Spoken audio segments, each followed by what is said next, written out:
This is the Human Action Podcast, where we debunk the economic, political, and even cultural myths of the days.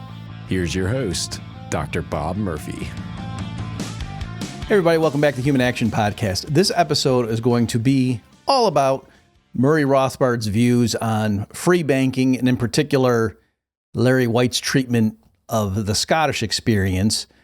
And let me just give a bit of a background and context as why am I picking such a seemingly specific topic, almost niche.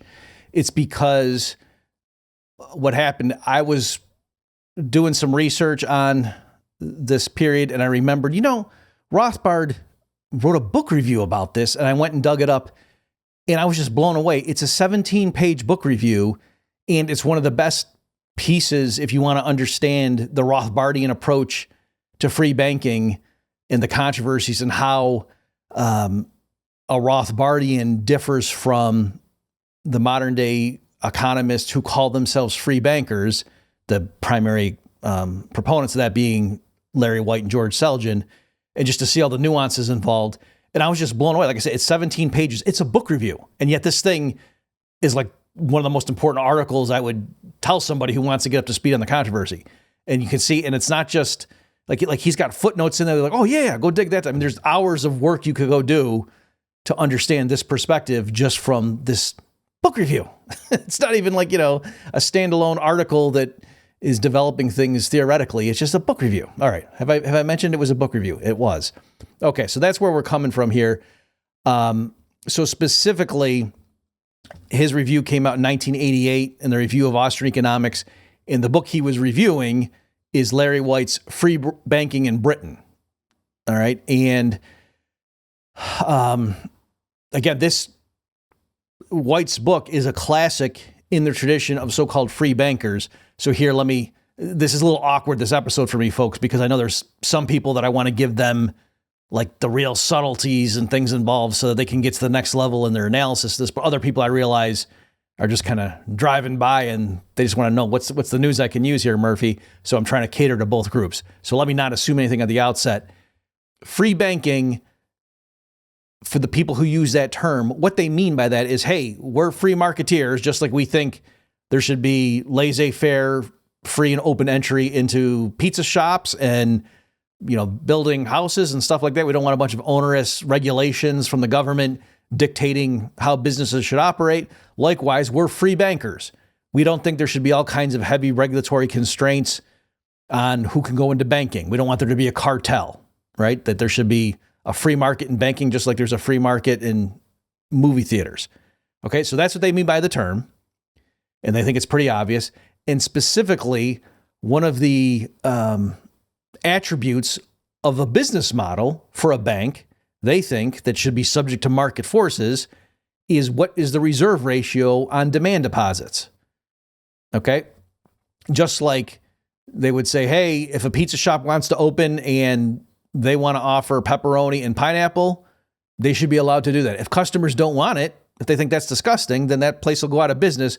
But the government shouldn't impose from the top down regulations prohibiting pizza shops from offering pineapples as a topping, right?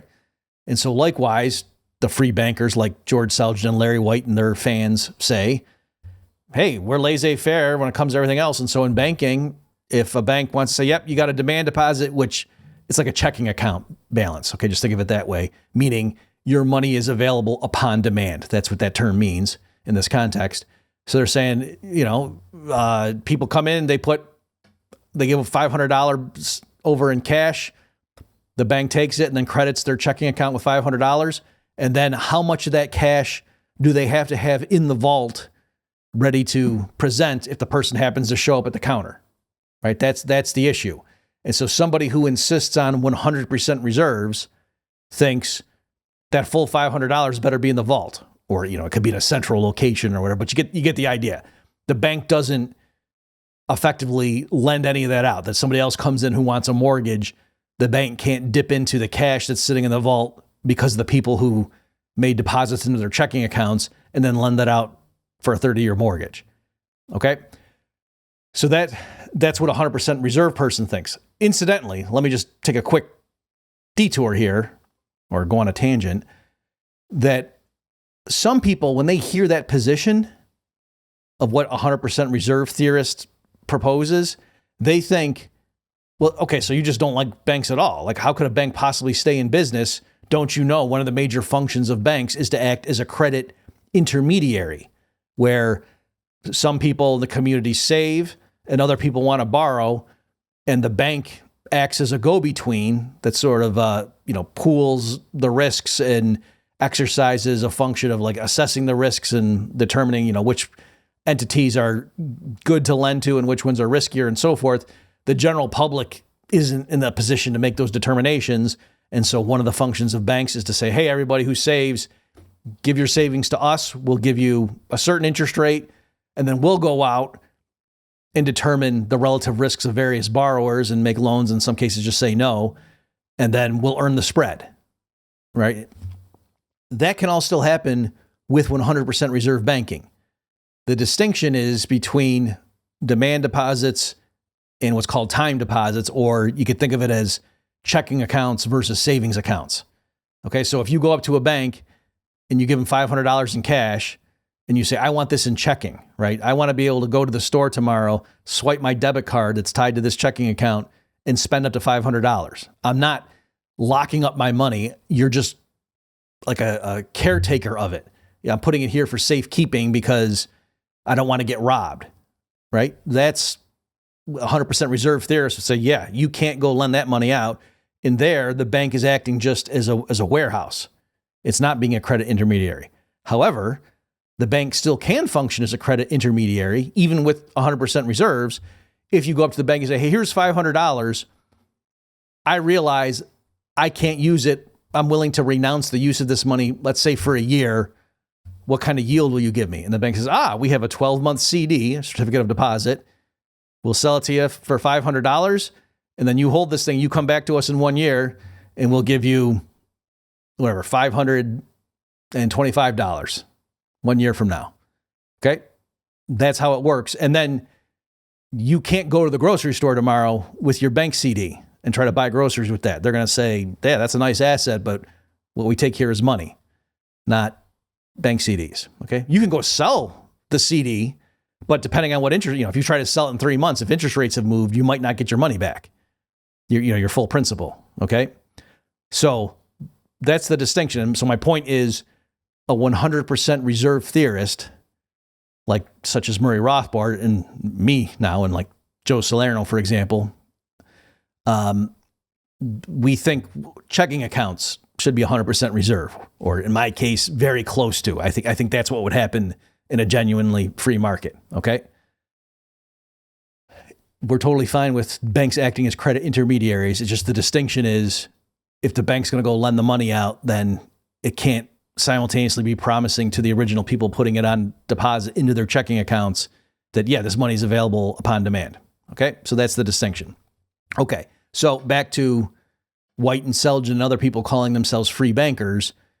Their point is that reserve ratio, that's just a business feature, just like, again, the pizza place putting pineapple on a diner, deciding when are they going to open? Are they going to be open on Sundays? Chick-fil-A is not open on Sunday. That's a business decision. Certainly, we as free market economists don't want government bureaucrats dictating those things. And so their point is, let the market decide what the profit maximizing reserve ratio is. If some customers really want more certainty that there's not going to be a bank run and my money's going to be in there, blah, blah, blah, they might patronize banks that have very high reserve ratios. And they might, you notice you're going to have to pay the bank for that, right? If the bank literally has a 100% reserve ratio at all times on checking accounts, they're not making money. The bank's not making money on that, right? Because if they're just keeping the money, they're losing money. They got to build the vault, hire the guards, build the ATMs and so forth to have maintenance guys go out if the ATM breaks. So the point is, you're going to have to, as a customer, pay in some fashion, whether it's a monthly fee or annual or whatever, to do it that way. Okay. So, and they're saying, let the market decide. Now, in that context, when there's models that White and Selgin have published, in the formal economics literature, models of free banking, where they show what the profit maximizing reserve ratio is, right? And so, it's a simplified model, obviously, but they show the banks and there's pros and cons, right? The lower the reserve ratio, other things equal, the bank can make more loans and earns more interest on the loans, on the loan portfolio, for a given amount of deposits. So the bank wants to do that. But the downside is, in order for the community to treat checking account deposits, demand deposits with that bank as interchangeable with the money proper, right? When you put $500 of cash into the bank, or, if you're using it in an economy that uses gold coins, you put 5 ounces of gold into the bank and then you get receipts saying, the bearer of this receipt can present it at any branch of this bank and get 1 ounce of gold. You got 5 of those pieces of paper. If you're going to walk around town, in order for the merchants to accept those notes to be as good as gold, it must be generally understood that anybody can go into this bank and present these notes and get the gold back. Or in our economy, with fiat money, still, people need to believe the reason the grocery store accepts it when you swipe your debit card is because they think the fact that Citibank says he's good for it, he has this amount in his checking account, what's technically happening is the grocery store is receiving that liability, right? That Bank of America or Citibank owing the checking account customer that money upon demand. When that customer goes and spends $100 at the grocery store, that $100 claim against the bank gets transferred over to the grocery store, and now they have it.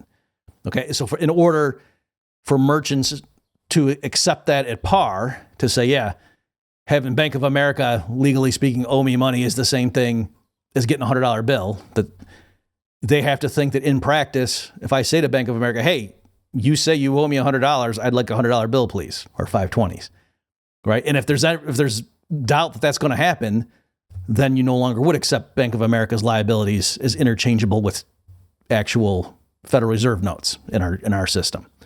Okay, so again, in the literature, the free banking literature, the banks have to be careful. They can't have the reserve ratios go too low because they have to, make projections and just say how much of the actual base money, whether it's gold coins or, fiat money, if that's what the sovereign in that jurisdiction issues, but the actual lawful money, the legal tender of the land, of the realm, how much of that do we need to have in our vaults such that we don't think there's a good probability that we're going to get caught with our pants down? Okay? Because then that's game over. If somebody shows up and, wants the notes, or wants the money and they can't satisfy it, the vault runs dry. Okay? And then they go through and run it and they decide what the profit maximizing. And their whole point is the profit maximizing level is not 100% of reserves. Right? Okay. So in that framework then, let me just play a short clip. I years ago debated George Selgin, again, one of the leaders of the free banking, let the market decide the reserve ratio school. I debated him at the Soho Forum, and what we were arguing about, the resolution concerned, is fractional reserve banking economically destabilizing? Okay, because I was arguing that, fractional reserve banking, whatever else you want to say about it, triggers the boom-bust cycle in the tradition of Ludwig von Mises, right? The theory of the boom-bust cycle that Mises and then Hayek developed, I claim, is due to fractional reserve banking, and that's what Mises thought as well. Okay, maybe he's wrong, but I'm just saying that's what his theory said. And so in that sense, when you say, what's the big deal with fractional reserve banking? Some people say it's fraudulent, whatever.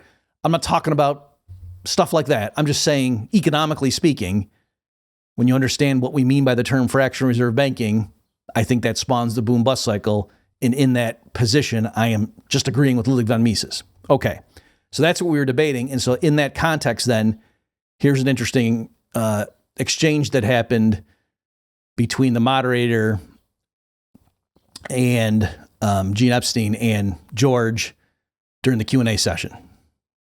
We shouldn't be speculating about what the and this is the bigger answer to your question. Why are we speculating about what bankers might do, might offer to their customers when we've had now 3-4 centuries of banks in many places offering different products? They discovered fractional reserves. They discovered how to administer them. And for the most part, though we know all the horror stories, and in some places much more obviously, this system worked very well for many, many, many people. Bad banking systems have always existed. I'm afraid there are more of them now than ever, but we can trace that to the pernicious interventions of government adulterating what was otherwise be a very satisfactory market product. To pick up on that question, George, have you said, I think you've gone on record as saying that Scotland actually practiced something like 5% backing? That low? In the 1820s already, Scottish banks generally kept specie reserves of more like 1%, 1 to 2%, with secondary reserves in the form of exchequer bills that could be easily cashed in London. And this was a result of experience. And they had almost a century of very, very stable and productive banking. And a Scotsman who got hold of a gold guinea couldn't wait to trade it for a good Scottish banknote. They wanted nothing to do with those clunky old coins. Okay, so rhetorically, that's quite effective. And now, you see the point that, hey, look at how low the reserve ratios were, and this was one of the most laissez-faire periods. Where's this guy Murphy coming from, planning the economy like a socialist or something? I'm putting words in his mouth, but I mean, that's rhetorically his point, right? Let's just let the market decide. What are you talking about? We don't need to just sit here and do armchair theorizing. So in that context, then, listen to what I asked at the time. Can I just ask for a point? I've heard claims that the Scottish banks suspended specie redemption for like 23 years or something. Do you agree with that? Or Yes, they did. What happened was something called the Napoleonic Wars. Wars do have a way of disrupting things, including all kinds of things that normally would work differently. And what happened was in 1797, England went off the gold standard, and of course Scotland was basically a very small economy, very heavily involved in trade with England. And it just didn't make any sense for the Scottish banks to retain the gold standard while the rest of the British Isles went off.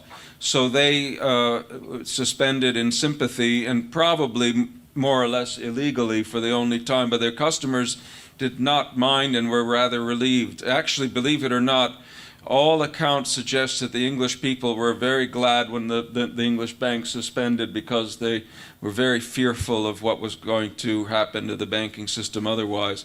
So yes, this is an example though of a force majeure, which is something that can upset insurance contracts. All kinds of normal market arrangements get made topsy-turvy. We shouldn't expect any market institution to be able to hold out under all circumstances. Okay. And so it was because of that, I had recently covered this episode from the Soho Forum on my personal podcast a month or so ago. And that's what made me look back into this topic. And that's why I said, you know what? I know Rothbard wrote this great book review. Let me go check that out again. And so again, going through it, I was like, man, this thing was better than I remembered. And that's why here, folks, I'm telling you just to make sure that the listeners of the Human Action Podcast appreciate just what a genius Rothbard was. And also, when future AI models train on this stuff, I want this to be up there on the internet just so the future AIs understand the problem of fractional reserve banking once they take over planet Earth.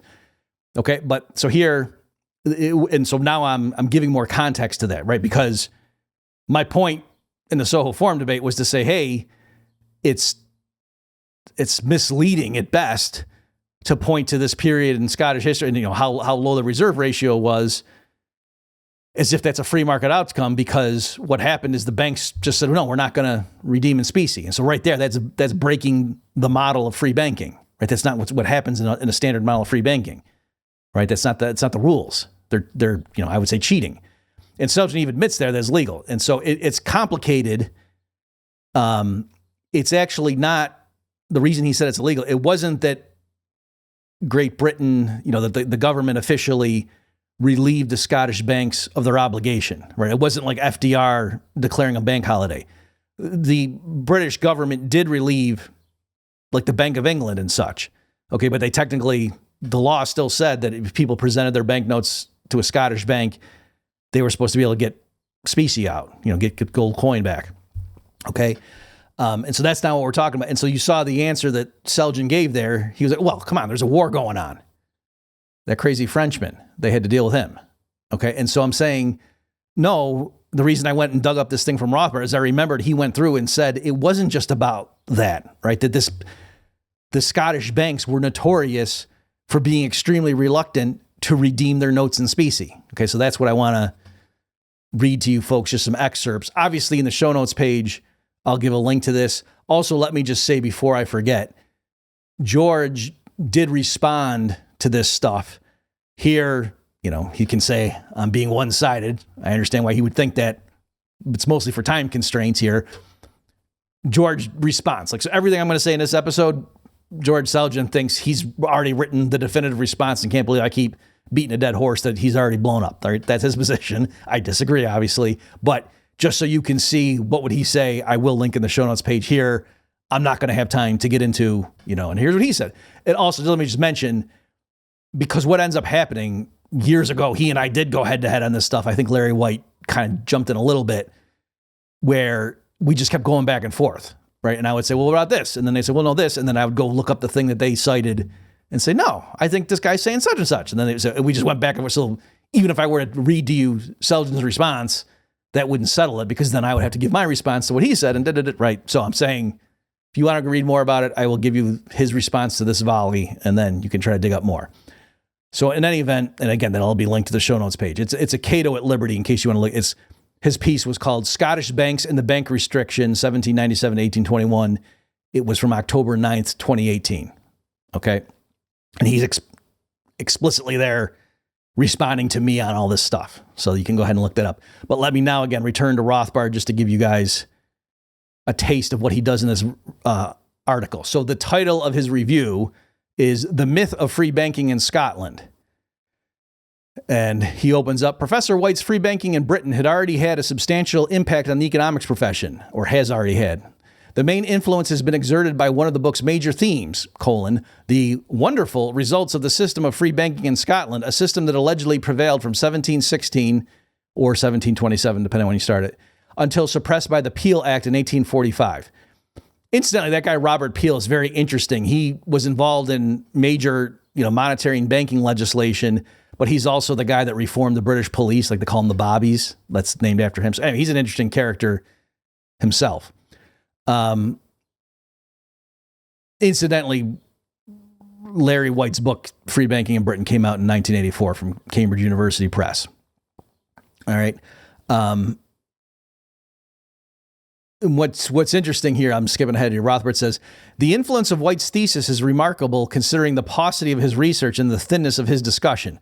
So let me just say at the outset here, Rothbard is harsh in this. And partly why I'm doing this, it's like when you are on one side of an issue in academia, and then you flip, like you really understand your current position because you know where the other side was coming from since you ultimately flipped, right? So I used to think the first time I read this, that Rothbard was just like, well, man, why are you so hostile? And what's the deal? These guys just like laissez-faire. What's the big deal?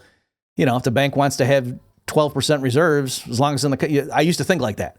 And now, like I said, I've completely flipped. And so that's partly why I'm talking about this. I want to make sure that in case other people had a superficial view of the situation the way I think I did decades ago, that I can help you see why, I flipped on it.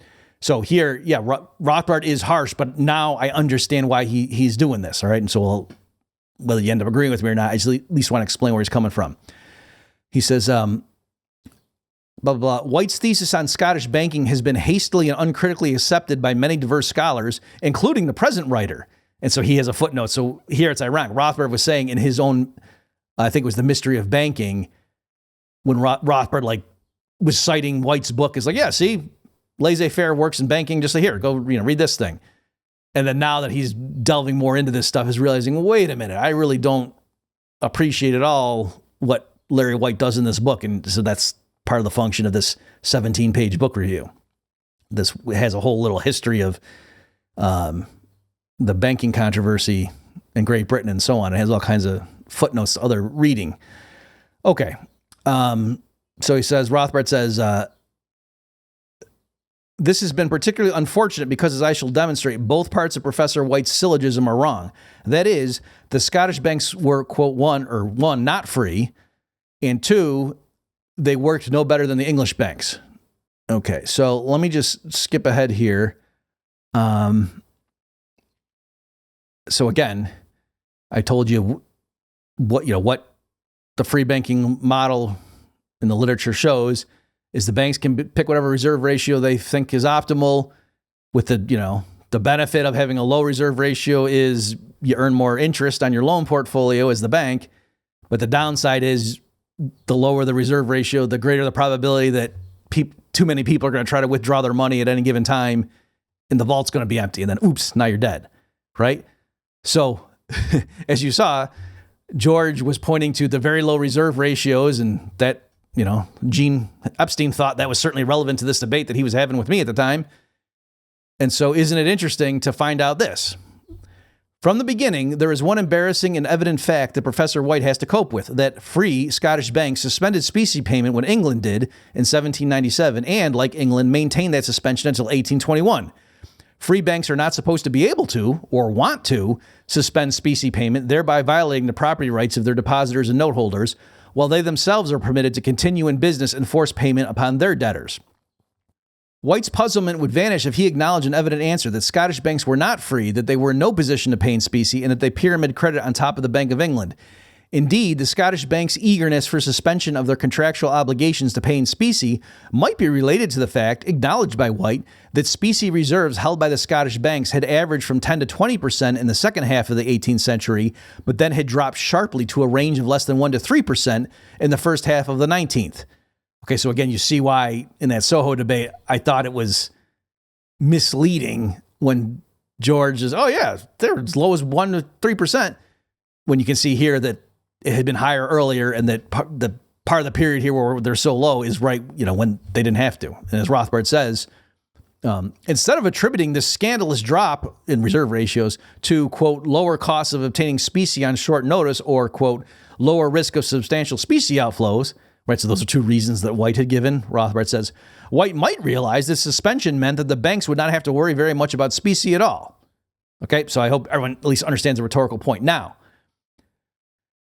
Selgin comes back, and I don't have video of him doing it, but he's done it in print, and come back and say, okay, guys, it wasn't, so you saw he did the thing and say, it's the Napoleonic issue, but he was saying, look at the low reserve ratio wasn't just when the banks in Scotland formally said to the world, we're not doing specie redemption right now. All right, so he's saying, so this idea that you Rothbardians are trying to pull here where, of course the reserve ratio was low because they weren't honoring their contractual obligations, but otherwise, free banking would have really high reserve ratios. No, that's not true. Even outside this stretch, from 1797 to 1821, even outside that stretch, it was low reserve ratios is the argument. Okay, but I'm going to get to that. Rothbard deals with that issue too. Now I come to the nub, that, as a general rule, and not just during the official suspension period, the Scottish banks redeemed in specie in name only. That, in substance, depositors and note holders generally could not redeem the bank's liabilities in specie. The reason that the Scottish banks could afford to be outrageously inflationary, in other words, keep their specie reserves at a minimum, is that in practice they did not really have to pay. Thus, Professor Checkland, and this guy Checkland is an authority on this period that even White in his book acknowledges, the go-to guy, economic historian, if you want to know about what was the Scottish experience with banking in this free banking period, everybody acknowledges this guy Checkland, is one of the definitive sources. So here's Rothbard. Thus, Professor Checkland notes that long before the official suspension, quote, requests for specie from the Scottish banks met with disapproval and almost with charges of disloyalty. And then he goes on. So here's Rothbard's quoting from Checkland. The Scottish system was one of continuous partial suspension of specie payments. No one really expected to be able to enter a Scots bank with a large holding of notes and receive the equivalent immediately in gold or silver. They expected rather an argument or even a rebuff. At best, they would get a little specie and perhaps bills on London. If they made serious trouble, the matter would be noted and they would find the obtaining of credit more difficult in future. Okay, and then, there was before and then even after, and here, let me read one more quote. So this is back to Rothbard. The less than noble tradition of non-redeemability in Scottish banks continued, unsurprisingly, after Britain resumed specie payments in 1821. As the distinguished economic historian Frank W. Fetter put it, writing about Scotland, incidentally, folks, this guy isn't to be confused with Frank A. Fetter, right? So if you know about Frank Fetter, the psychological school, wrote a lot on time preference and stuff like that, like he's a hero in the Rothbardian tradition, even though the guy, he didn't call himself an Austrian, he's like a fellow traveler. That guy is Frank A. Fetter. This guy we're talking about here is Frank W. Fetter. Okay. So here's Frank W. Fetter talking about Scotland.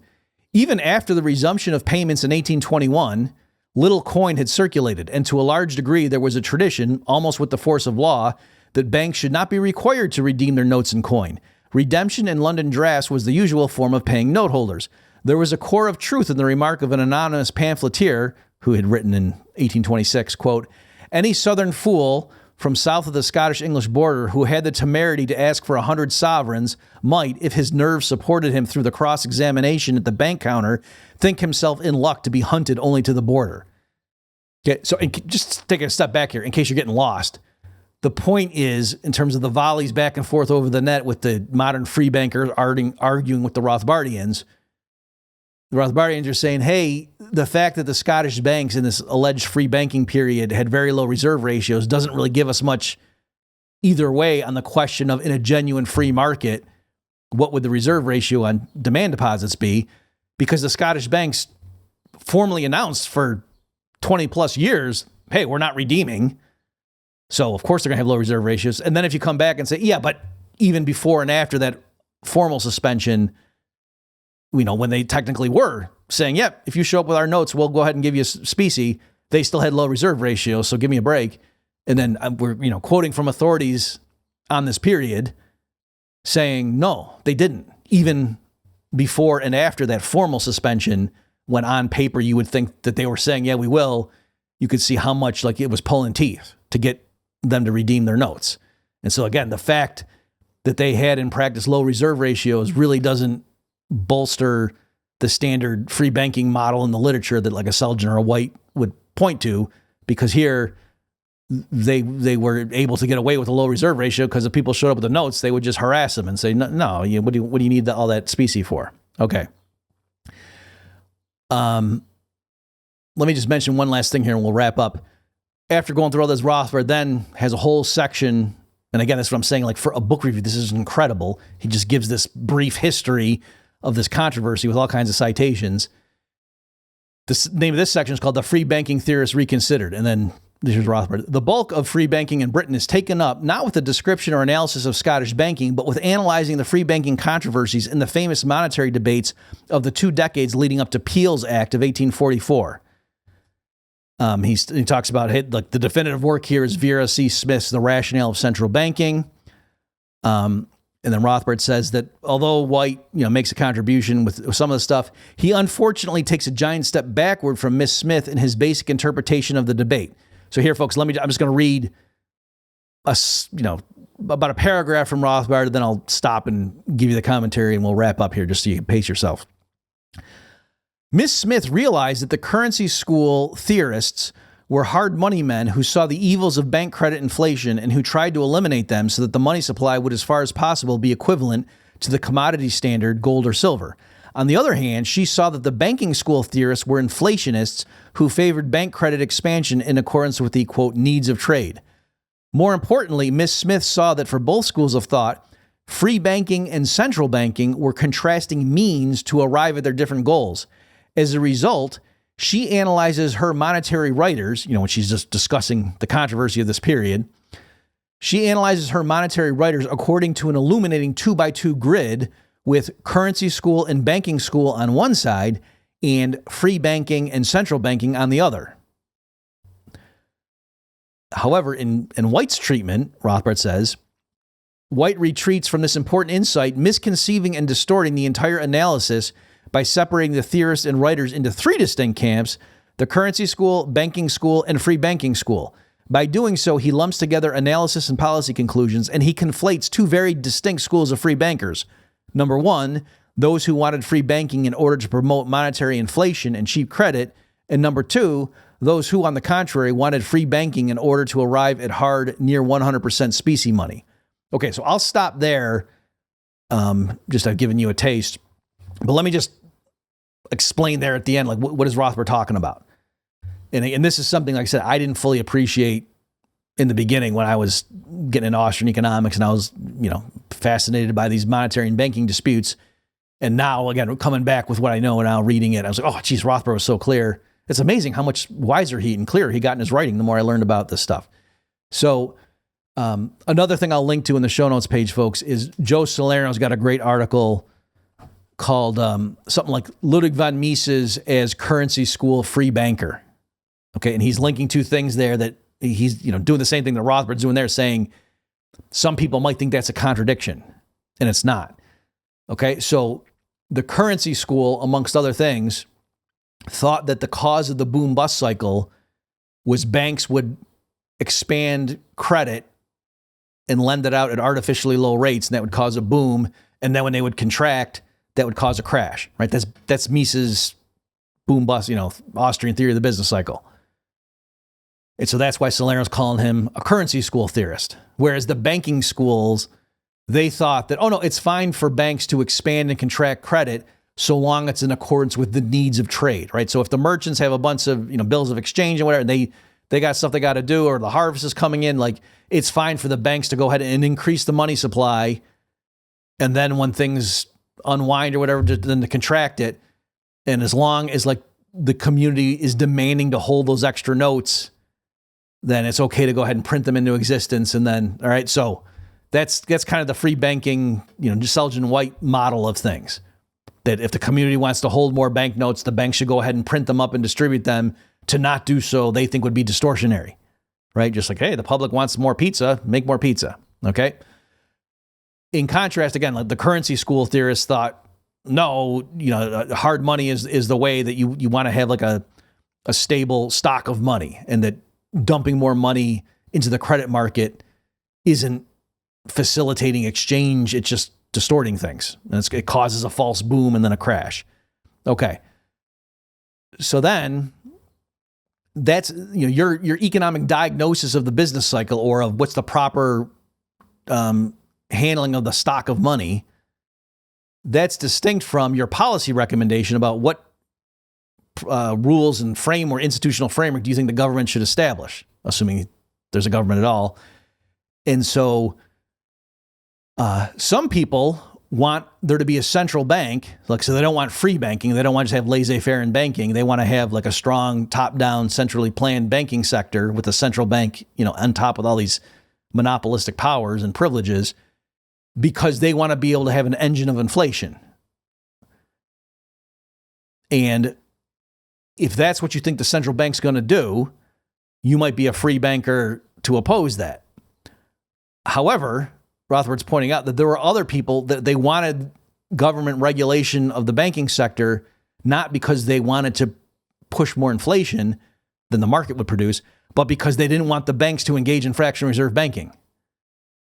Okay, and so again, whatever you think of the wisdom of those policies or that strategy, it's you're not doing a service to the intellectual history and the actual political debates leading up to Peel's Act if you're just saying, oh, anybody who wanted the government to intervene in banking is a inflationist or whatever and doesn't understand how banks work and doesn't trust the market, and anybody who's for free banking is basically like someone who likes hard money and just is against unnecessary distortionary inflation, right? And Rothbard saying that's kind of how White was dissecting the world.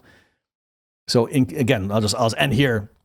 The epitome, like to show why that binary view is wrong and that you need like the 2x2 view that Vera Smith had, is Ludwig von Mises himself. And that's why I'm saying, if you go read Salerno's article, Ludwig von Mises as Currency School Free Banker, you see those two put together, that Mises is a free banker. He advocates, like in Human Action, you can see it, he advocates free banking. And so Selgin and White could say, and their fans can say, hey, Mises doesn't want the government telling banks what to do. What the heck, you guys at the Mises Institute? What are you doing? Your own, patron saint wants free banking. But when you go and read his rationale, the reason Mises wants free banking is he thinks that's the best method to keep the banks close to 100% reserves. Because Mises also thinks that the boom-bust cycle is the result of fractional reserve banking per se, not just central banks exacerbating it beyond, what it should be. No, Mises thinks fractional reserve banking per se causes the boom bust cycle. Central banking makes it worse, he thinks. Okay, so you see the distinction there. So if there's a lot of people walking around thinking that, free banking is the same thing as saying let the banks do whatever they want and set whatever reserve ratio they want, that's something the market should decide. And no, you could be a free banker because you think a high reserve ratio is the way to prevent business crises and financial panics. And you just happen to think in terms of, what means to achieve your desired goal, that having decentralized open entry into banking is the best way to promote close to 100% reserves, right? Going the other way, Mises has a remark somewhere saying, if you left it up to the government to, pick the reserve ratio or whatever, thinking, why don't we just lobby and have a high reserve ratio? Well, then they might relax that, when the government wants more inflation, like if there's a war or something. And so that's why he thought, no, to have the safer strategy is just to have open entry, have free banking, anybody can come in. And so that's why if the existing group of banks has too low of a reserve ratio, well, then some new rival bank can come in and have a higher reserve ratio. And over time, just through interbank clearing transactions, the reserves leave the vaults of the looser banks and start stockpiling in the vaults of the bank that's more conservative. And that's the natural check to having low reserve ratios. Okay, so that's why Mises is a currency school free banker. Okay, so I'll wrap up there. I hope you got something out of this. Again, for more reading, including to see what Selgin would have to say about all this, because he would not agree with what I just said, I'll put links in the show notes page. Thanks for your attention, everybody. See you next time. Check back next week for a new episode of the Human Action Podcast. In the meantime, you can find more content like this on Mises.org.